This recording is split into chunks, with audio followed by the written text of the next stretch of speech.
టెంపుల్‌కెళ్ళి మనము మొక్కితే, సో, అది అదొక తెలియని శక్తి అనేది కూడా మనలోకొచ్చి అంటే మనం ఒక పీస్‌ఫుల్‌నెస్ అనేది కూడా వస్తుందంటారు కదా! అది అక్కడ మనం మొక్కే దేవుడు వలన? లేకపోతే ఆ ప్లేస్ వలన? ఇక్కడ ప్లేసు, దేవుడు వీటన్నిటికంటే గూడా మన మానసిక భావన అది. It's a psychological feeling. హుహు. దీని మీదే బుద్ధుడు 2500 ఏళ్ల క్రితమే చాలా ప్రయోగాలు చేసిండు. ఆయన యోగా, ధ్యానము, తిండి తినకుండా శరీరాన్ని శుష్కింపజేసుకొని, హ్మ్. అనేక ప్రాంతాలు తిరిగి, అనేక మందితో డిస్కషన్స్ చేసి, చాలా వాదోపవాదాలు చేసి, చర్చలు జరిపి, వాళ్ళ దగ్గర నుంచి కనుగొని, ఆయన తన శరీరాన్ని అసలు ఈ యోగా పేరుతోటి, ధ్యానాల పేరుతోటి చాలా శుష్కింపజేసుకున్నాడు. చూసుకున్న తర్వాత ఆయన ఫైనల్‌గా ఒకటే చెప్పిండు. హ్మ్. ఆ తర్వాత ఏం లేదు. నువ్వు సచ్చిన తర్వాత ఏడికి పోతావని అనుకునేది లేదు. ముందు సావకుండా బతకడం నేర్చుకో అని చెప్పి. హుహు. First you have to live.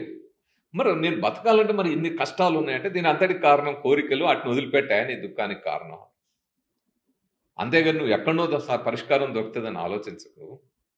నీ కోరికలు ఏవైతున్నాయో వాటిని త్యజించు అన్నాడు. హ్మ్. కానీ మనిషి ఎప్పుడు కూడా వాటిని త్యజించి ఉండలేదు. అక్కడ ఆగలేదు. హ్మ్. కాబట్టి మానవ మేధస్సు కూడా అక్కడ ఆగదు. ఇంక అంతకంటే అడుగు ముందుకేస్తది. సో, నా కోరిక ఈ ప్రకృతిని అర్థం చేసుకోవాలి. దీని నుంచి కొంత కొత్త విషయాలు తెలుసుకోవాలి. ఆ కొత్త విషయాల ఆధారంగా నాకు సులభమైన సాధనాలు, పరికరాలు తయారు చేసుకోవాలి. ఆ విధంగా చేసుకుంటూనే టెక్నాలజీని పెంపొందించుకుంటూ వచ్చి ఈరోజు ఇక్కడి దాకా వచ్చినాం. కాబట్టి ఎక్కడైనా సరే ఒక ప్రశాంతత మీరు అన్నిటికంటే ఎక్కువ ప్రశాంతత ఎక్కడ లభిస్తది? అడవుల్లోకెళ్ళండి, ప్రకృతిలోకెళ్ళండి. అసలక్కడ లభించిన ప్రశాంతత, మానసిక సాంత్వన హ్మ్.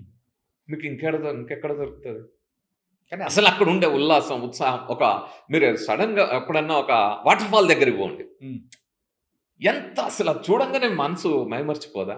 యాహ్! ఒక ఆనంద డోలికలు. అబ్బా! ఏమి వాటర్ ఇట్లా వస్తా ఉంది. ఇదేంటి అని ఇలా చూసి హిమాలయాల్లోకి వెళ్తాం. లేదా మంచు కొండల్లో ఎళ్తాం. హిమాలయాలు మన దగ్గర ఉండొచ్చు. అనేక దేశాల్లో మంచు పర్వతాలు. హ్మ్. అక్కడికి వెళ్తాం. ఒక అంశాన్ని చూస్తాం. చూసినప్పుడు ఉండే ఆనందం. ఒక బాగా ఎండ కొడుతుంది. చెట్టు కింద ఉంటే ఆ చల్లటి నీడ. యాహ్! సో, ఇవన్నీ కూడా మనసుకి ఆహ్లాదపరిచే అంశాలే గదా! సో, వీటికి అతీతంగా మనం కృత్రిమంగా కొన్ని కల్పించుకున్నాం. నేనిక్కడికి పోతే ఈడేదో ప్రశాంతొస్తది. అక్కడేదో ఉంటది ఇవన్నీ. గుడికెళ్తే, మసీదుకెళ్తే, చర్చికొస్తే ఏదో వస్తదని కొన్ని మనం తయారు చేసుకునేవి. ఇవి ప్రకృతి ఇచ్చినయి గావు. హుహు. ప్రకృతి ఇచ్చిన ఆనందం వేరే ఉంటది.